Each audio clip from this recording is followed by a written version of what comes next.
काल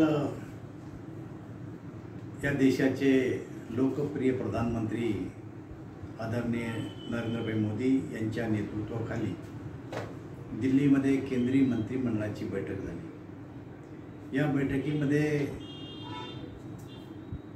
महाराष्ट्रातीलच नाही तर देशातल्या अनेक जवळपास 8 रेल्वे प्रकल्पाला मान्यता देण्यात आली। त्यापैकी महाराष्ट्रासाठी आणि मराठवाड्यासाठी आणि जालना संभाजीनगरसाठी एक महत्त्वाचा असा प्रकल्प मी रेल्वे राज्यमंत्री असताना आम्ही त्याचा पाया रचला होता। तो म्हणजे जालना जळगाव हा रस्ता, हा रेल्वे मार्ग आणि साधारणतः 174 किलोमीटरचा हा रेल्वे मार्ग आहे। त्यापैकी 140 किलोमीटर हा रेल्वे मार्ग हा जालना लोकसभा मतदारसंघातून जातो। जालना शहर, जालना विधानसभा, बदनापूर विधानसभा, भोकरदन विधानसभा, शिल्लोड विधानसभा या 4 विधानसभा मतदारसंघातून हा मार्ग जातो। जवळपास 7,106 कोटी रुपये खर्च या रेल्वे मार्गाला येणार आहे आणि त्या रेल्वे मार्गाला मंजुरी मिळाली।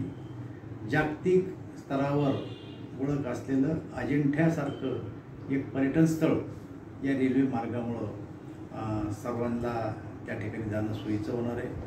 राजूरसारखं गणपती संस्थानसुद्धा याच मार्गावर येतं आणि त्यामुळे केवळ मराठवाडाच नाही किंवा जालना संभाजीनगर नाही तर विदर्भ आणि मराठवाड्याला जोडणारं एक अत्यंत महत्त्वाचं अशा प्रकारचं साधन उपलब्ध झालं आहे।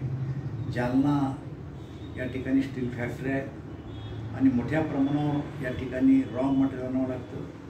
त्यामध्ये स्टीलचं रॉ मटेरियल असतं, फूड ग्रेनसुद्धा आमच्या मराठवाड्याला लागतं आहे, मग फर्टिलायझर लागतं आहे।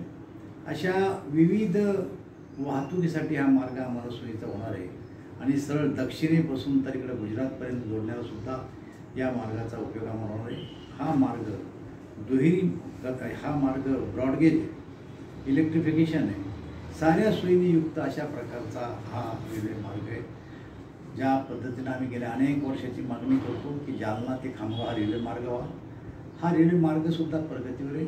शासनानं त्याच्या सर्व्हेसाठी पैसे उपलब्ध करून दिले आहे, त्याचा DPR तयार झालेले आहे आणि जसं या रेल्वे मार्गाला नीती आयोगानं किंवा रेल्वे बोर्डानं मान्यता दिली त्यासाठी तो आता प्रस्तावित आहे। मला या रेल्वे मार्गामुळं आमच्या भागाचा एक विकासाचा नवा मार्ग आम्हाला खुला झालेला आहे। याबद्दल मी पुन्हा एकदा या देशाचे प्रधानमंत्री नरेंद्रभाई मोदी आणि आमचे रेल्वे मंत्री अश्विनीजी वैष्णव यांचे आभार मानतो।